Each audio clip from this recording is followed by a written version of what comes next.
किसानों ने केंद्र सरकार के प्रस्ताव को नकारा। 14 दिसंबर को फिर करेंगे भारत बंद। सरकार एमएसपी पर लिखित भरोसा देने को तैयार। प्रस्ताव खारिज होने के बाद सरकार की बड़ी बैठक। अमित शाह और नरेंद्र तोमर के बीच 2.5 घंटे चली बैठक। पीयूष गोयल भी बैठक में शामिल। नए कृषि कानून को लेकर किसान आंदोलन का 15वां दिन। गाजियाबाद में ट्रैक्टर सवार किसानों ने बैरिकेडिंग तोड़ने का किया प्रयास। जेपी नड्डा के बंगाल दौरे का दूसरा दिन आज। बीजेपी अध्यक्ष ने ममता पर साधा निशाना। सहिष्णुता का पर्याय है ममता। बदलने वाली है संसद भवन की तस्वीर। आज पीएम मोदी नए संसद भवन की रखेंगे आधारशिला। 971 करोड़ रुपए की लागत से बन रहा है नया भवन। सीएम योगी का आजमगढ़ दौरा। आज गोरखपुर लिंक एक्सप्रेसवे के कार्यों का लेंगे जायजा। अधिकारियों के साथ करेंगे समीक्षा बैठक। पीएम वाणी योजना पर बोले मोदी, छोटे दुकानदारों को होगा फायदा। तकनीक की दुनिया में आएगी क्रांति। देश में कोरोना वायरस के 32,000 से ज्यादा नए केस मिले। बीते 24 घंटे में कोरोना से 402 लोगों की मौत। दिल्ली में थमने लगी है कोरोना संक्रमण की रफ्तार। रिकवरी रेट बढ़कर हुआ 95%।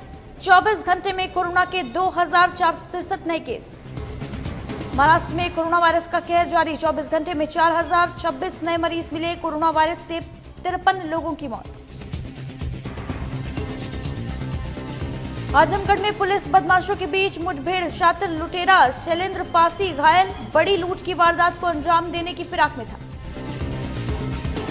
गोंडा में अज्ञात कारणों से मोटर गैरेज में लगी भीषण आग। आग लगने से इलाके में हड़कंप। कड़ी मशक्कत के बाद फायर ब्रिगेड ने पाया काबू। उत्तर भारत में कोहरे की मार। राजधानी लखनऊ में सड़कों पर विजिबिलिटी कम। कोहरे ने शहर को आगोश में लिया। सड़क पर गाड़ियां रेंगने को मजबूर। सीएम योगी ने गोरखपुर को दी बड़ी सौगात। 119 चीनी मिलों को किया गया संचालित। कहा, हमने चीनी मिलों को चालू कराया।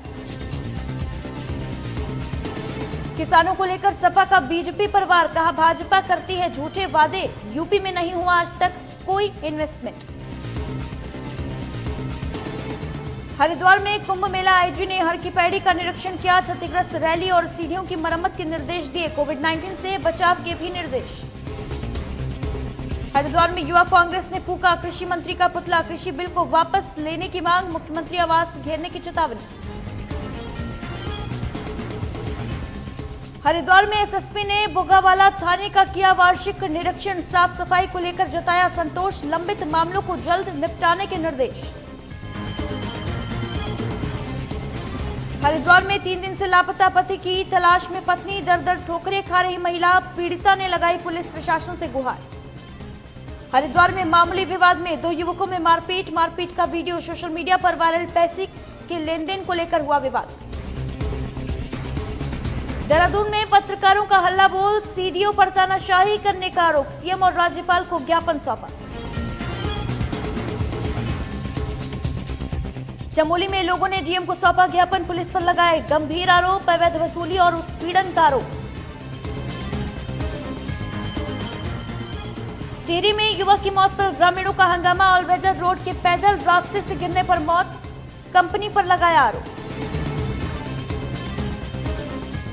कांग्रेस ने त्रिवेंद्र सरकार पर बोला हमला। कहा, कोरोना संकट की आड़ में सचिवालय में क्या छुपाना चाहती है सरकार। प्रदेश में कोरोना वायरस की बढ़ी रफ्तार। 12 दिसंबर को 24 घंटे में 515 नए केस। 13 मरीजों की मौत।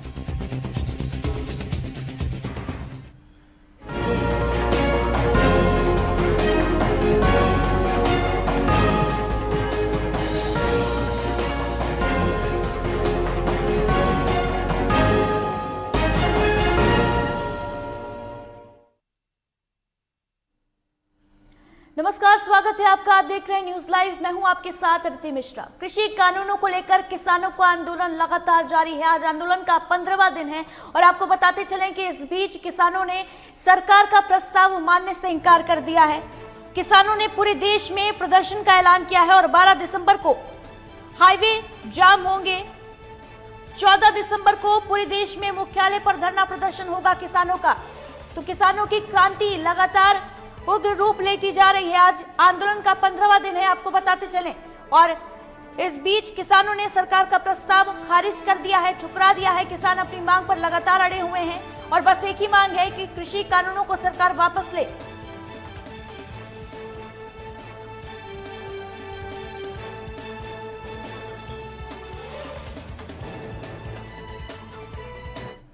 और अब किसानों ने दे दी है। 14 दिसंबर को पूरे देश में मुख्यालय पर धरना प्रदर्शन करेंगे किसान और 12 दिसंबर को आपको बता दें कि टोल फ्री करेंगे, हाईवे जाम कर दिए जाएंगे। तस्वीरें आपको दिखा रहे हैं किसानों का प्रदर्शन।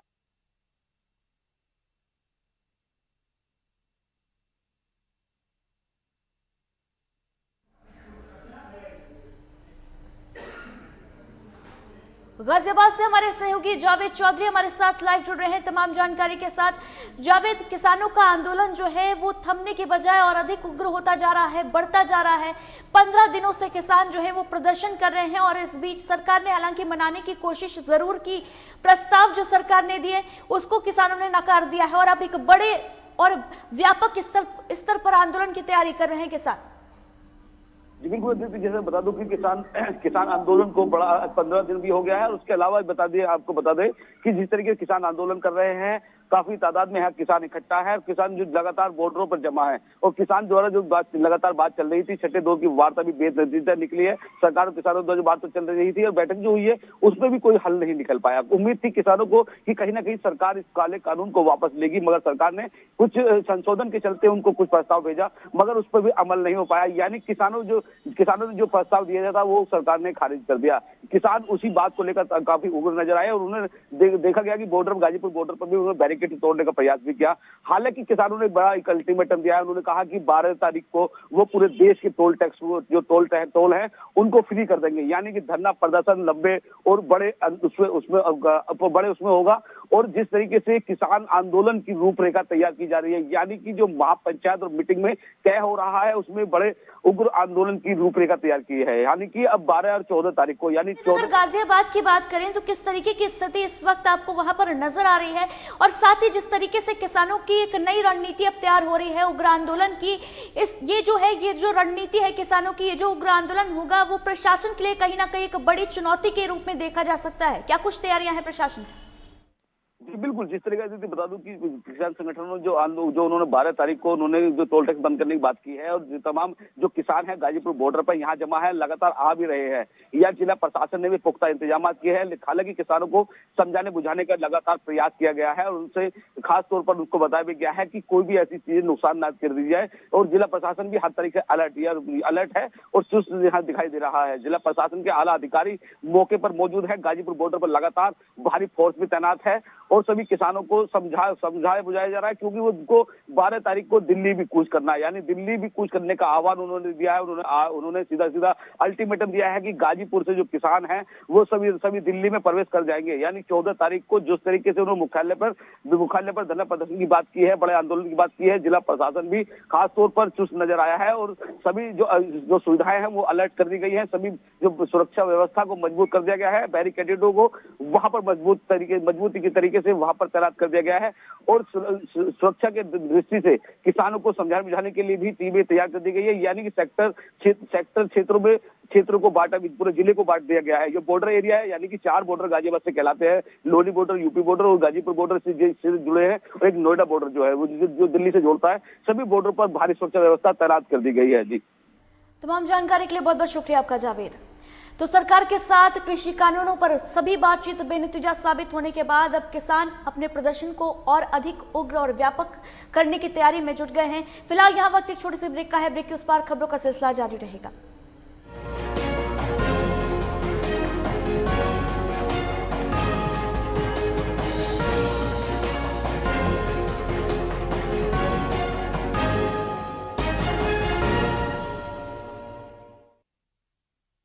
भूपेश बघेल सरकार के विकास हितैषी फैसलों से छत्तीसगढ़ नए मकाम गढ़ता जा रहा है। कोरोना संकट के बावजूद जीएसटी कलेक्शन में बढ़ोतरी, लॉकडाउन में सर्वाधिक स्टील उत्पादन का रिकॉर्ड, एमएसएमई प्रमोशन एवं डेवलपमेंट में छत्तीसगढ़ देश में नंबर 2।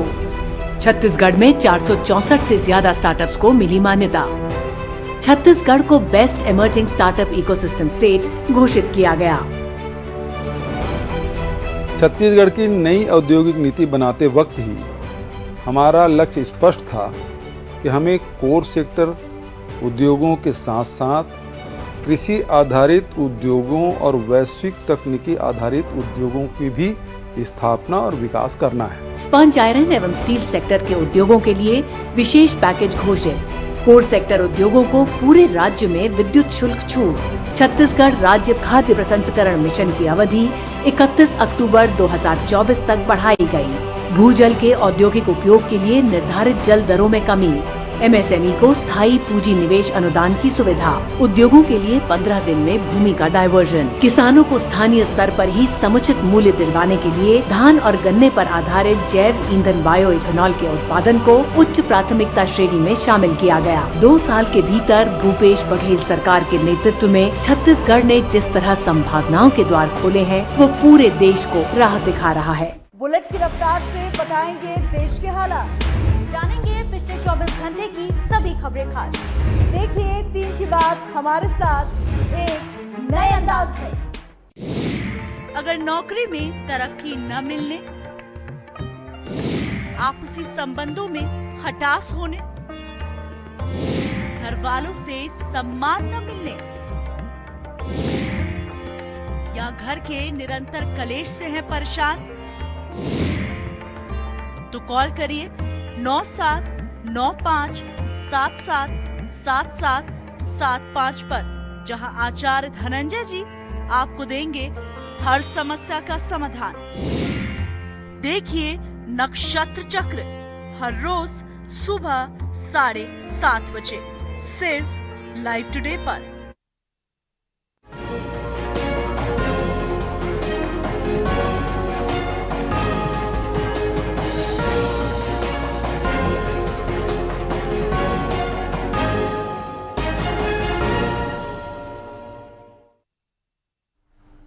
ब्रेक के बाद स्वागत है आपका एक बार फिर।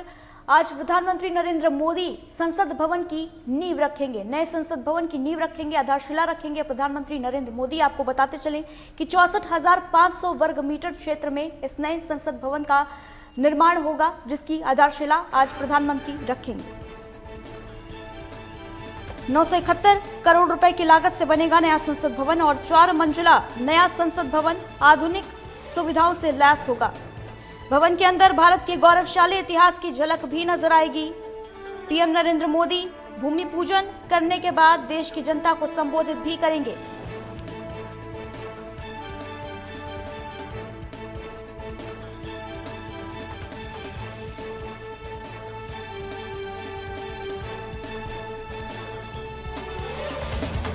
तो आज नए भारत की नई संसद की नींव रखेंगे प्रधानमंत्री नरेंद्र मोदी और भूमि पूजन के बाद देश की जनता को संबोधित करेंगे। 4 मंजिला नया संसद भवन आपको बता दें कि आधुनिक सुविधाओं से लैस होगा, जिसकी आधारशिला आज प्रधानमंत्री रखेंगे। 971 करोड़ रुपए की लागत से इसका निर्माण होगा। शंकर सुमन हमारे सहयोगी दिल्ली से फोन लाइन पर मौजूद है तमाम जानकारी के साथ। शंकर, आज नए संसद भवन की नींव रखेंगे प्रधानमंत्री नरेंद्र मोदी, क्या कुछ जानकारी आपके पास है, क्या अपडेट है? बिल्कुल, देखिए कि आज प्रधानमंत्री मोदी नए संसद भवन का जो निर्माण होना है उसका आधारशिला रखेंगे और उसके बाद ही 2 बजे का एक वक्त निर्धारित किया है जब वो देश को भी संबोधित करेंगे प्रधानमंत्री मोदी। और इसके बारे में जो जानकारी है, देखिए कि सब तरह से, यानी कि जो लेटेस्ट टेक्नोलॉजी से लैस ये संसद भवन का निर्माण होना है। और इसके पहले जो है ब्रिटिश काल का ये इमारत बनी हुई थी, भवन बना हुआ था, जिसमें कि अभी तक ये जो लोकसभा और ये संसद भवन चल रहा था। हालांकि वो ऐतिहासिक धरोहर के तौर पे वो रहेगा, लेकिन उसमें जो दिक्कतें आ गई थी बीच बीच में सुरक्षा के दृष्टिकोण से बताया जा रहा था कि कुछ दरारें आ गई है, इस तरह की जो समस्या, उसके बाद ही इस पे फैसला हुआ। और आज उसी कड़ी में 971 करोड़ की लागत से बनने वाला जो संसद भवन होगा उसका शिलान्यास रखा जाएगा और साथ ही प्रधानमंत्री मोदी जो हैं देश को भी संबोधित करेंगे। दीदी शंकर, कितना खास होगा नया संसद भवन? साथ ही आपसे जानना चाहेंगे कि तैयारियां किस तरीके की देखने को मिल रही हैं इस वक्त? देखिए कि वहाँ पे प्रधानमंत्री मोदी के अलावा जो कैबिनेट के मंत्री हैं वरिष्ठ वो रहेंगे, लोकसभा अध्यक्ष वहाँ पे रहेंगे। तो जाहिर सी बात है कि देश का जो पंचायत है, क्योंकि वहीं पूरे देश भर के जो सांसद है बैठते हैं, वहीं से नीति निर्धारण होता है। तो जाहिर सी बात है बहुत महत्वपूर्ण इमारत है और वहीं से देश संचालित होता है और नई इमारत का निर्माण होना है, उसके शिलान्यास को लेकर है। तो काफी गहमागहमी है, तैयारी वहाँ पे चल रही है। प्रधानमंत्री मोदी खुद आकर शिलान्यास करेंगे, तो गहमागहमी यहाँ पे है, तैयारी चल रही है। और जैसा कि हमने बताया है कि हर तरह से टेक्नोलॉजी से लैस ये भवन बनेगा और 2022 में ये बताया जा रहा है कि क्योंकि अभी ही समय निर्धारित कर दिया गया, 2022 में ये बनकर तैयार हो जाएगा और उसके बाद जो संसद भवन की कार्रवाई होगी नए इस बिल्डिंग में होगी 2022 में।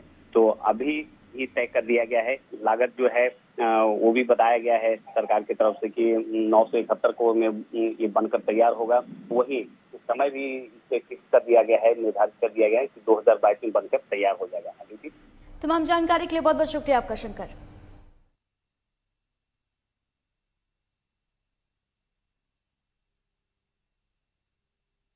तो नए भारत के नए संसद भवन का आज शिलान्यास होगा। प्रधानमंत्री नरेंद्र मोदी आज दोपहर 1 बजे नए संसद भवन के निर्माण के लिए आधारशिला रखेंगे। ब्रिटिश काल में बने वर्तमान संसद भवन के पास नए संसद भवन का निर्माण किया जा रहा है और संसद भवन के शिलान्यास समारोह में राष्ट्रपति और उपराष्ट्रपति के संदेशों को पढ़ा जाएगा। पीएम मोदी सभा को संबोधित करेंगे और साथ ही लोकसभा अध्यक्ष ओम बिरला भी इस अवसर पर अपना संबोधन देंगे। शिलान्यास समारोह में केंद्रीय मंत्री हरदीप पुरी वेलकम स्पीच देंगे और साथ ही संसदीय कार्य मंत्री प्रहलाद जोशी धन्यवाद प्रस्ताव देंगे। इस समारोह की शुरुआत दोपहर 12:55 पर होगी और फिर 1 बजे पीएम मोदी द्वारा भूमि पूजन किया जाएगा। इसके बाद 1:30 बजे सर्वधर्म प्रार्थना होगी। बताते चलें कि हाल ही में लोकसभा अध्यक्ष ने पीएम आवास पहुंचकर उन्हें भूमि पूजन कार्यक्रम में मुख्य अतिथि बनने के लिए आमंत्रित किया था।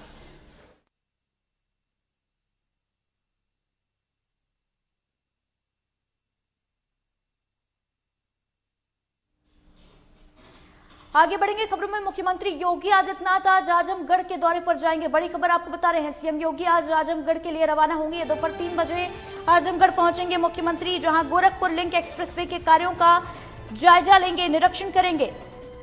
अधिकारियों के साथ समीक्षा बैठक भी करेंगे मुख्यमंत्री। 3:20 पर गोरखपुर के लिए रवाना हो जाएंगे। तो सीएम योगी आज आजमगढ़ के दौरे पर जाएंगे। दोपहर 3 बजे का कार्यक्रम तय है मुख्यमंत्री का आजमगढ़ में, जहां गोरखपुर लिंक एक्सप्रेसवे के कार्यों का जायजा लेने के लिए पहुंचेंगे मुख्यमंत्री योगी आदित्यनाथ और साथ ही अधिकारियों के साथ समीक्षा बैठक भी करेंगे।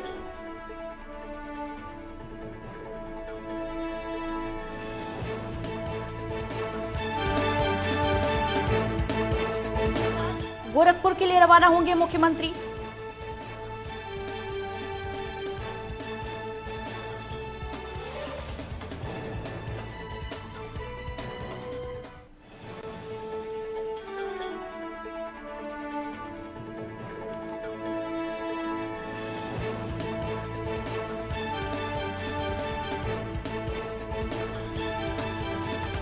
संदीप श्री हमारे साथ फोन लाइन पर मौजूद है तमाम जानकारी के साथ। संदीप, क्या कुछ अपडेट है आपके पास? मुख्यमंत्री योगी आदित्यनाथ आज आजमगढ़ के दौरे पर आ रहे हैं, क्या कुछ तैयारियां हैं प्रशासन की? जी बिल्कुल, बता दें कि आदित्य जी की आजमगढ़ में जो ये गोरखपुर लिंक मार्ग का जो कार्य चल रहा है उसका निरीक्षण करने के लिए मुख्यमंत्री जी का आगमन हो रहा है आज आजमगढ़ में। ये अतरौलिया के मदिया पर स्थित जो है कि मड़ोही गांव के पास जो है इनका आगमन होगा, जहां पे जो है कि ये हेलीपैड भी वहीं पुल का बनाया गया है और वहीं पे आगमन होगा और वहीं पर जो है कि ये अधिकारियों के साथ समीक्षा बैठक भी करेंगे। जबकि ये जो गोरखपुर लिंक एक्सप्रेसवे मार्ग है ये 2 तहसीलों के बीच होकर के 41 गांव से गुजरने वाले जो है कि लिंक एक्सप्रेसवे का जो निरीक्षण करने के लिए आजमगढ़ में आगमन हो रहा है। तमाम जानकारी के लिए बहुत बहुत शुक्रिया आपका संदीप।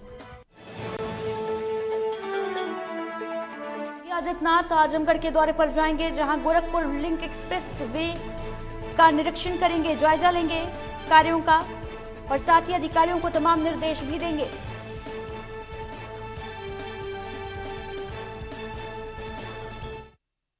और इस बीच सीतापुर से बड़ी खबर आ रही है। मामूली विवाद के चलते महिला की हत्या कर दी गई है। दबंगों ने पीट कर महिला को मौत के घाट उतार दिया है। सीतापुर से बड़ी खबर आप तक पहुंचा रहे हैं। दबंगों ने महिला को पीट कर मामूली विवाद के चलते मौत के घाट उतार दिया है। लगातार हौसले बुलंद नजर आ रहे हैं। पुलिस प्रशासन और कानून व्यवस्था का बिल्कुल भी खौफ नहीं है दबंगों में। तस्वीरें आपको दिखा रहे हैं। अस्पताल में गंभीर हालत में महिला एडमिट है।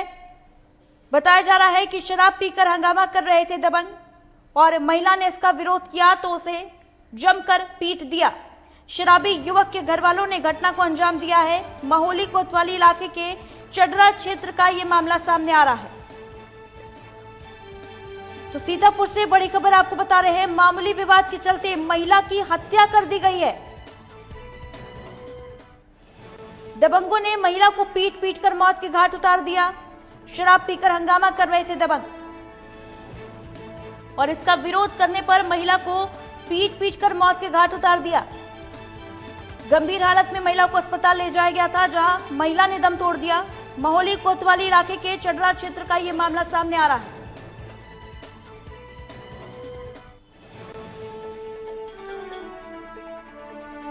तो सीतापुर से बड़ी खबर पहुंचा रहे हैं, जहां मामूली विवाद के चलते महिला की पीट कर हत्या कर दी गई।